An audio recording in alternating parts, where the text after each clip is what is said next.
So did I lose everyone with the last video? I'm not even joking that much. As much as I cracked jokes about open arms, I understand I was very heated in the last video. While I wouldn't say I fully lost my temper, I definitely was heated. And I hope that didn't send everyone away. But if you're still here, we are at the Ocean Saga, like the Polyphemus Saga, oh my god. Like the Cyclops Saga, it is only 4 songs. Storm, Luck Runs Out, Keep Your Friends Close, and Ruthlessness. Is this gonna explain why everybody lost their minds when I described, like, the sea as ruthless? Because trust me, on that video, I noticed a lot of people just like I had said something. Apparently I said something. I'm assuming this song will tell me the something that I said. So we are right after the Polyphemus cave. We are on our way offward. We're gonna meet a whole lot of consequences to the actions that happened there. Odysseus playing fuck around and find out, the most dangerous game of it. We're finally gonna talk about the weather, I guess. The next stops in the Odyssey are that of the kingdom of Aeolus and the Laestrygonians, and then you hit Circe. So I'm thinking we're gonna hit maybe like Aeolus in this. That would make sense. Titles give me nothing. We shall see. Oh, 6 seconds in, already pausing. Sounds like a brass instrument. Like, it sounds to me like it's supposed to be some kind of like trumpet or French horn. I'm assuming, and somebody can correct me, I obviously don't know the details of the production.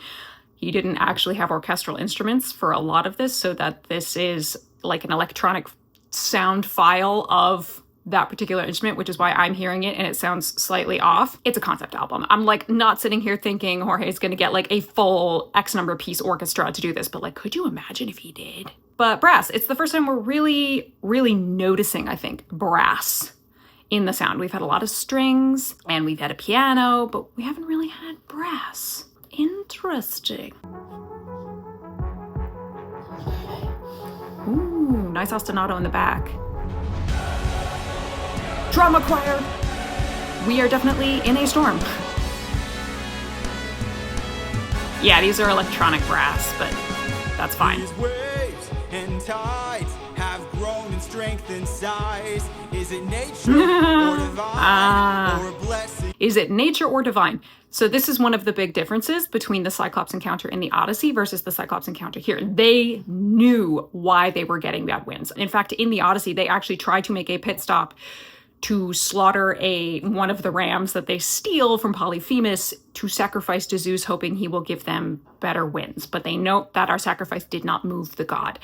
Zeus is basically stepping back on this one, going, yeah, you're gonna have to deal with my brother on this one. But the musical has made it a mystery to Odysseus and his men, and again to any unknowing audience members, that Polyphemus is the son of Poseidon. So this is all left in the like, oh god, why is our weather so bad? So weird. I will say that in the context also of Greek mythology, sort of in general, if you were having bad winds on the sea, you, like 9 times out of 10, you assumed it was a god. Like, you assumed a god was doing something, or at the very least, you would pray and or sacrifice some sort of animal to a god in order to get better weather. Whether or not you thought the storm itself was divine, you would call for divine aid in order to end the bad weather.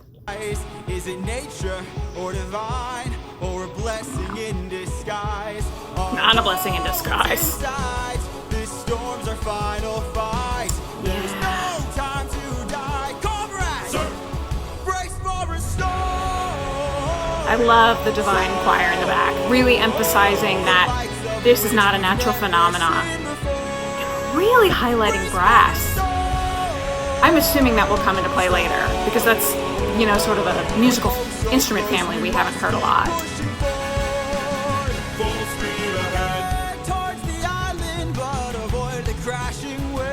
Yeah. Yeah, a lot of this has to do with the ship types that they were using. Eurylochus, the voice of doubt. Oh, you say that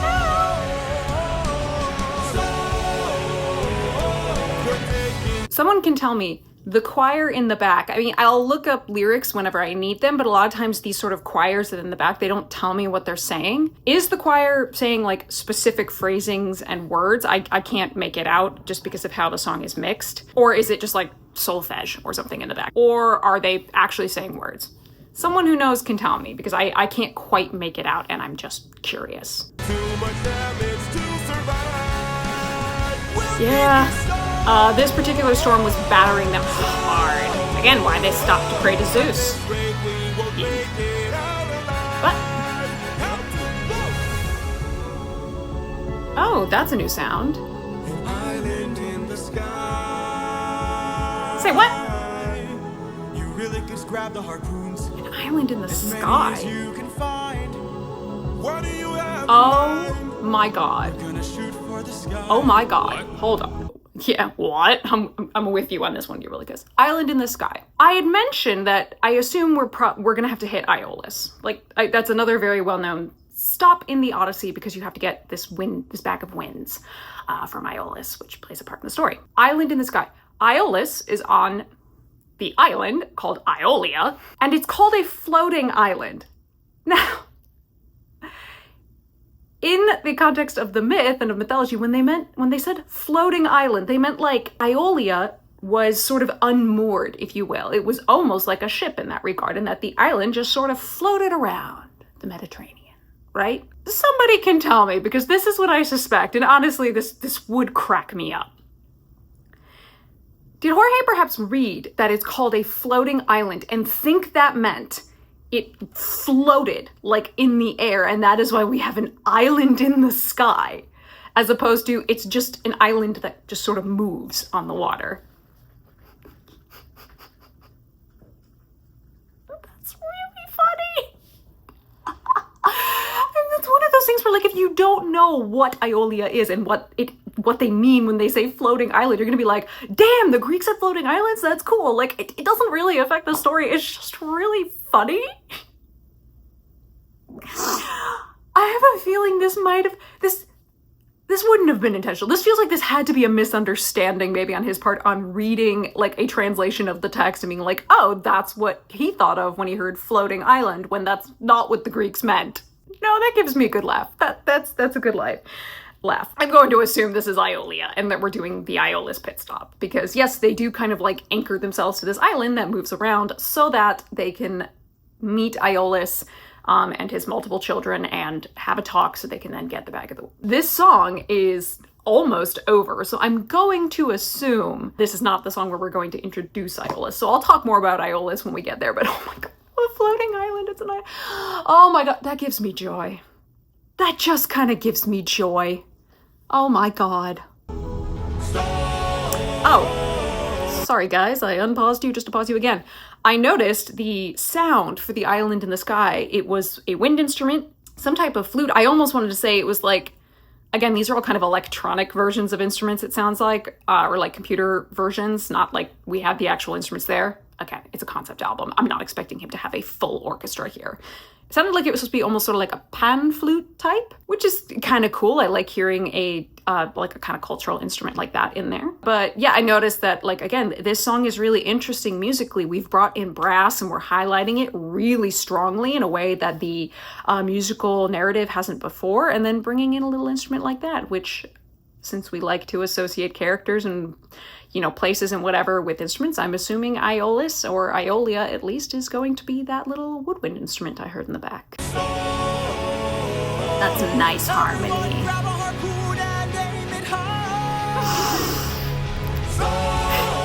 Honestly, it'd be a lot harder to moor themselves to an island floating in the sky. How high is this floating in the sky? I have logistics questions. Which I feel like I shouldn't have logistic questions for, like, mythology, but I have logistics questions.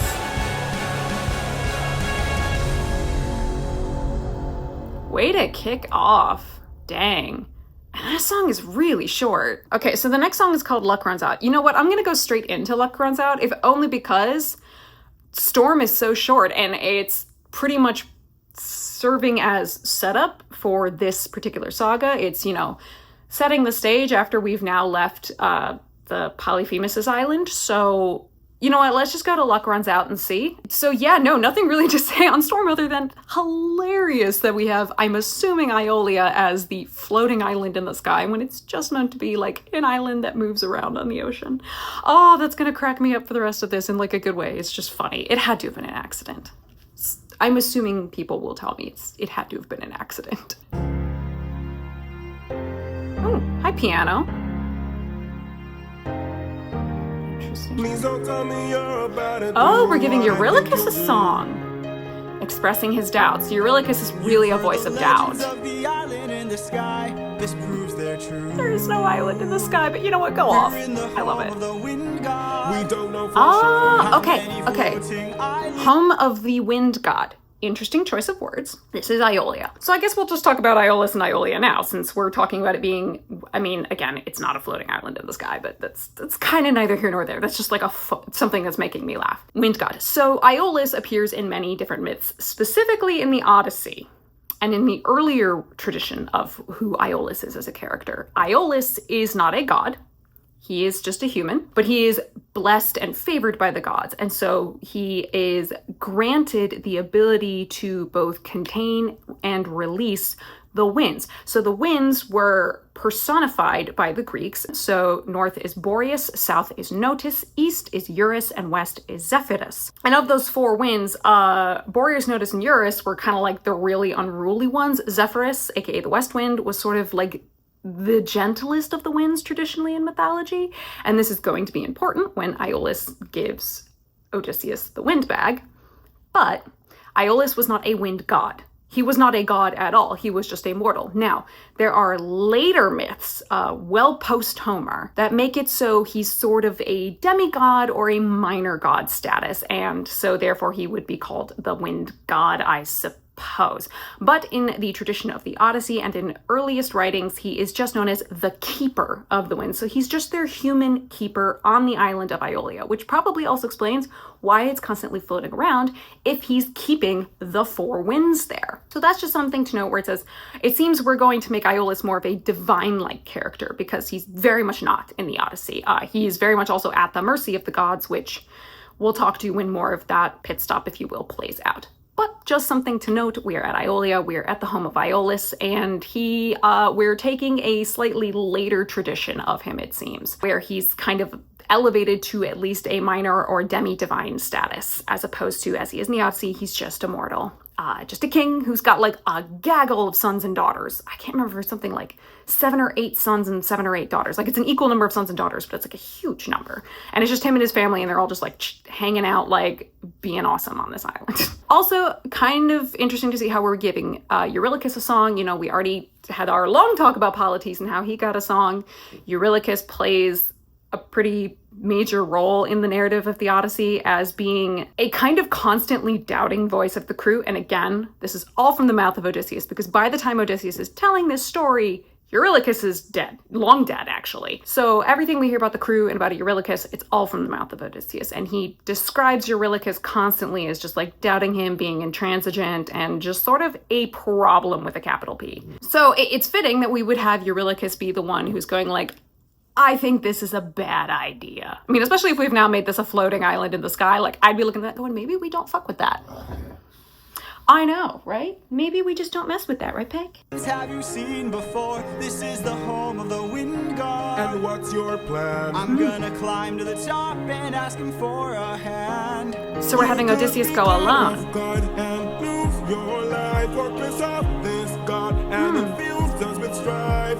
Don't forget how dangerous the gods are. Funny we have that line, don't forget how dangerous the gods are. Well, you know, you had that whole song with Athena where I sat and ranted about how you're kind of taking away her ability to be dangerous and powerful because she would not stand to be talked to that way. But yes, don't forget how dangerous the gods are. You shouldn't. Actually, Eurylochus is right on that front. What I like here is, as much as I joked and complained about how Eurylochus is an absolute problem in the Odyssey, by giving a more objective view to the story, as in, again, we're not having it from the mouth of Odysseus, we get to see more of like Eurylochus's reasoning. So whether or not we agree with him in his decisions he may make in the story, we're at least seeing where he's coming from.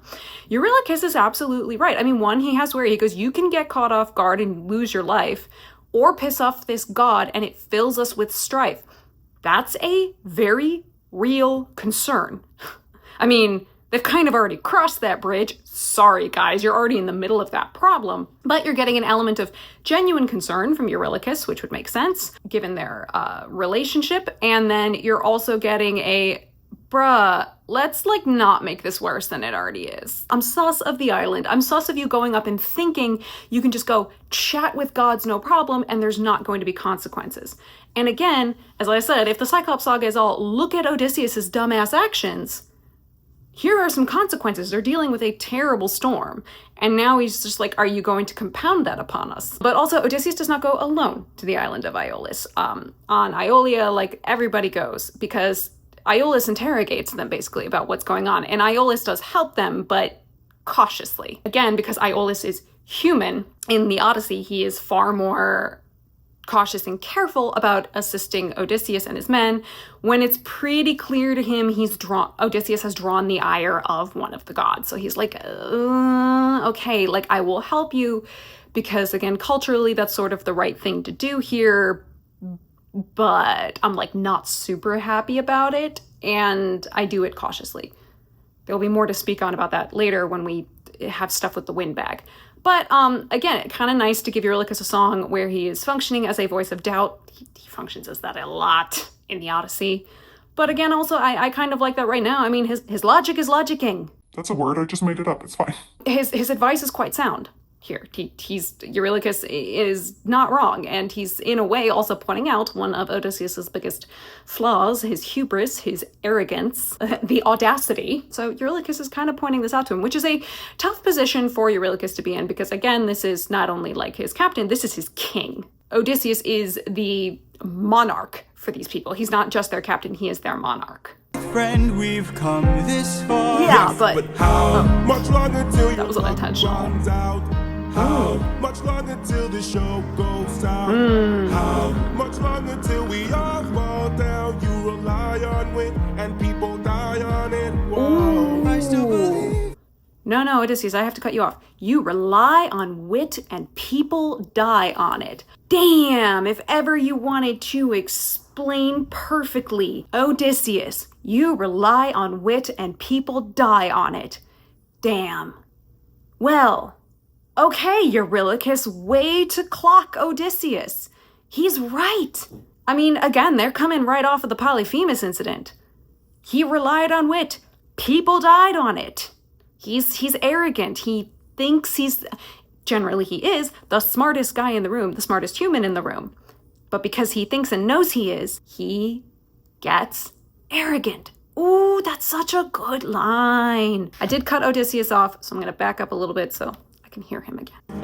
How much longer till we all I do like the harmony too. rely on wit and people die on it. Whoa. I still believe in goodness. I still believe that we could be kind. Ooh, no. Okay, yeah, I think I'm gonna have to say this every time. I have a fundamental disagreement with if this is a reaction to Polyphemus, how we are viewing that, where it seems like, oh, he embraced the open arms philosophy and didn't kill him. No, he did not embrace open arms. He didn't kill him because it's a slap in the face to Polyphemus. It's the biggest disrespect. It is cruelty at its highest. That has nothing to do with kindness. I wonder, I said this in Remember Them, where this is rhetoric. He's telling Eurylochus, like, he's trying to get Eurylochus on his side. He's trying to be like, look, I'm just frankly trying to shut you up so I can get on with this. So let me, like, throw out stuff that maybe you'll want to hear. Like, maybe this will work. I truly don't think Odysseus reasonably would believe this. I don't think he does believe this right now. I think he's just saying it. I think this is empty rhetoric. Interesting, he goes up into his head voice to do it, because we've heard traditionally Odysseus is usually belting at that height in terms of like the scale that he's on and the range that he's in. But here he's doing head voice. It's lighter. Again, to me, that would signify that like this is nonsense. He's just saying it. They're empty rhetoric, empty words. Heart and see what starts. And what will we do Never. when it tears us apart? Where is this coming from, my friend? Oh, I don't know, dude. Maybe the whole Polyphemus I incident. just don't want to see another life end. Yeah. Wow, I'm giving Eurylochus, like, points here. And suddenly you doubt that I could figure this out. Captain, how much longer till you Again, love the harmony for the starting words on each of the lines of this chorus. So like, how much longer till your luck runs out? How? So on like the hows, we hear several voices. It's a beautiful harmony. I can't believe I'm siding with Eurylochus. Like, put that under things I never would have thought. I mean, here, obviously, Odysseus does need to go get divine help, but that's because they're having a divine problem. Now, in the context of the musical, they don't realize they're having a divine problem. But also, again, outside of the context of the musical, getting divine help, that's something they did. And we've cut out the idea that, hey, they sacrificed to Zeus. In this case, let's go to the wind god. So there's logic to what he's doing. On that side of things, Eurylochus's doubt is very much just like, please stop. We need to go and get divine help. We have a problem. But there's also the fact that he's like, I'm genuinely concerned. On a human level, I am concerned. And we just went through the Polyphemus cave where we lost, 6 people. And it was entirely your fault, Odysseus. Let's be real. It's entirely Odysseus's fault. So I am half in Eurylochus's camp and the other half going, you do need divine help, though. Like, you have a divine problem. And even if you didn't have a divine problem, when it comes to bad winds and you're on the sea, you sacrifice to a god, you get divine help, or you implore it at least. You don't always get it. Like in the case of the Odyssey, they implore Zeus for help, and Zeus just says, I'm hands off on this one.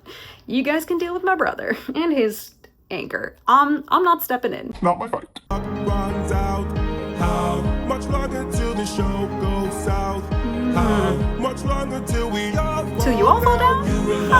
That'll happen, don't worry. People die on it. Whoa, how much longer till the snake breaks? Also interesting, again, we have piano here, Much longer till your grave which is sort of Athena's instrument. How much longer till your But she's already said, screw you, and pissed off. and people die on it. Whoa. Thank you for the concern, but brother, I can't. Okay, we're done gentle parenting. I guess we still kind of are. Is almost done. I understand. Yeah, you can hear this in Odysseus' tone. He's gone from the, like, I've sort of nicely tried to convince you. Okay, now I'm stepping in and going, you just be quiet, let me do what I need to do.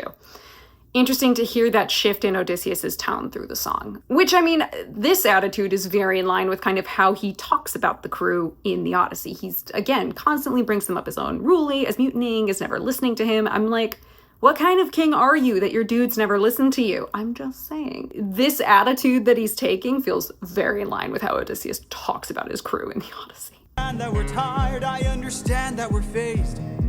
But don't forget how much we've already faced. But- I took 600 men to war and not one of them died there. In case you needed a reminder. Well, apparently I did need a reminder, since when did he not lose people? Look, okay. While we don't get specifics of hearing that Odysseus did or didn't lose people as it pertains to, say, like the Iliad and other sources, it's important to note that when the Greeks would attack Troy, and they're pretty much battering at the walls and battling the people outside of the gates, it was everybody went to fight. You didn't get a choice. Because Odysseus was there, and he is a king, but he's subservient to Agamemnon in this situation. Agamemnon is at the top of this food chain. And if Agamemnon says, we attack, you all attack. If Odysseus didn't, because I can imagine people would say, oh, well, maybe Odysseus didn't bring all his men to fight. If he didn't, it would have been mentioned in the sources. Like the Iliad would mention, well, Odysseus was a coward and he didn't bring his men to fight. What was he even doing here? He would have been shamed. He would have had to deal with a lot. I mean, after all, one of the major, the inciting incident of the Iliad has to do with Achilles defying Agamemnon, because Agamemnon takes away his, female war prize, Briseis, which, ooh, you could have a whole conversation about that. But Achilles then goes, well, then I'm not going to fight for you. And it's a big deal. And granted, Achilles is Achilles. He is the greatest warrior in all of Greece. They need him to defeat Troy. Odysseus is, as much as we love him, not on the same level there as Achilles. If Odysseus had said, no, I'm not going to fight, big problems. Big problems. I don't think it's likely. He fought 10 years of a very violent, bloody campaign against a walled city and then went into the sack of Troy. Maybe I'll give him not losing people in the sack of Troy, the actual sacking. But he brought 600 men and didn't lose a single one when they were not only dealing with violence, they were dealing with supply issues, they were dealing with disease. Come on. I don't think that's... I hate using the phrase realistic because we're in a myth. I just don't think that's realistic. I don't think it's likely. But I guess that then explains why he had so many men in full speed ahead. I still don't buy it, but you know what? Sure. Me arguing numbers at this point is beating a dead horse. I should stop arguing numbers that are non-existent, really. Anywho, okay then, apparently he took 600 men and didn't lose a single one. If you'd like to speak more, let me pull you aside. Yeah, you should not be having this conversation publicly for the crew to hear. You should be having a private conversation if you're expressing concerns. That's just, I think, basic protocol. I can't have you planting seeds of doubt. I mean, too late, but yeah. I can't have you disagreeing each route. I need you to always be devout and comply Devout. with this, or we'll all That's die. such a good word. And an interesting word choice. Okay. Thank you. Ooh, yeah, Odysseus is tired. Just Odysseus's tone in that is telling you a lot about how he feels about this situation. So I'll pause there because, we're now at Aeolia. We're going to have Odysseus go alone to speak with Aeolus, which I'm sure will be interesting, and I can't wait to hear Aeolus and how that goes. Odysseus's tone says a lot there. Thank you. He's sick of Eurylochus, and you can hear that. Again, I like that we're giving Odysseus this exasperated tone. In terms of thinking of the Odyssey as coming from the mouth of Odysseus, it explains a lot about how he feels about his crew and why he talks about them the way that he does. He's sick of these dudes. He's over them. And he's over being questioned in any respect, which it's part of that you go, yes, he's a Greek king. They shouldn't be questioning him in this way. Eurylochus absolutely should not be having this conversation where the rest of the crew can hear it. But also, again, let's look at the Polyphemus cave. My dude, you made every mistake in the book. They would look at that with absolute suspicion and be like, what is he doing? Do we trust him? And it wouldn't be uncommon when, as a Greek king, a Greek hero, you have to be a warrior and be able to, keep your men following you. If they start losing trust in you, bad things can happen. So, interesting. I also just can't believe they've got me, fully going, you know what? Eurylochus is right. Because most of the time in the Odyssey, you're like, shut up, Eurylochus. Oh my god, you're such a problem.